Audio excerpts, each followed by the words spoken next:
Heat is the #1 killer, of weather-related killer in Virginia. It's hot. The hottest day on record has been broken, not once, but twice this past month. So, what is causing this excessive heat that's been flashing the headlines? We spoke to Susan Cruz, the executive director of Community Climate Collaborative, about this unbearable heat. Climate change is certainly at the forefront, but it's really, right now, it's combining with El Nino, which is happening in the Pacific, and those two forces together are making some of the hottest conditions we've seen on Earth. I think just today, the city of Phoenix broke a record for having an entire month of the average temperature being over 100 degrees. And the global hottest temperatures have been broken multiple days in a row.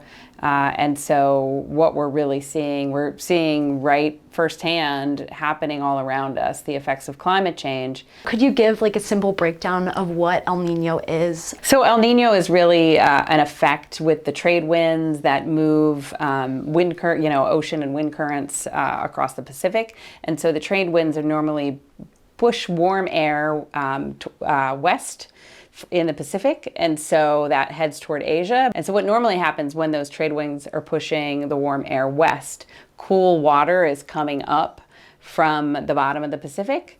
And in El Nino, what happens is that when the trade winds are weak, the heat is staying in the Pacific and actually getting pushed back in our direction. So we have this shift of wind and heat and temperatures that are just really moving over North America, and we're really experiencing that right now. El Nino is something that does not recur with any real regularity, but it will last for a substantial amount of time. It can last up to 9 months or longer, and it can recur every 2 years or every 7 years.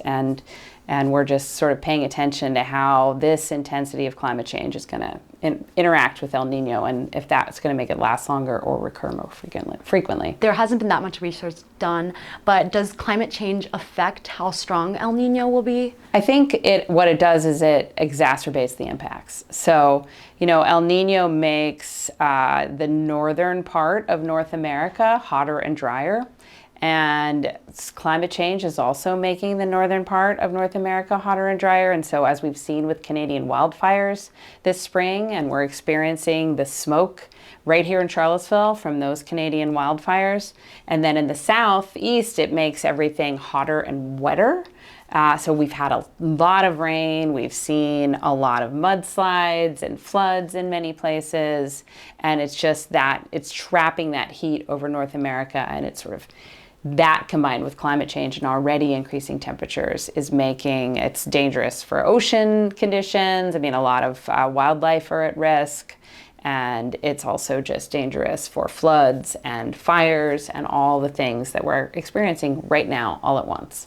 We may not be living in Canada where the wildfires are happening, but we're feeling the smoke. We may not be in Phoenix where the temperatures are over 100 degrees for a month straight, but we've got hotter than normal temperatures lasting for longer periods here in Charlottesville.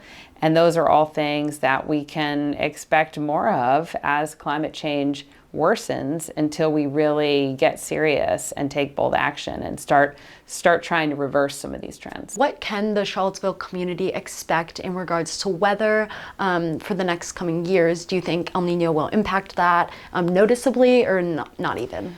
Well, it's hard to say how long El Nino will last this year. Climate change is certainly going to impact us. That combination right now is particularly deadly. Heat is the #1 of weather-related killer. So more people die from heat exposure and risk than tornadoes, than floods, than any lightning, anything like that. So it is the #1 most deadly form of weather that impacts us here in Charlottesville.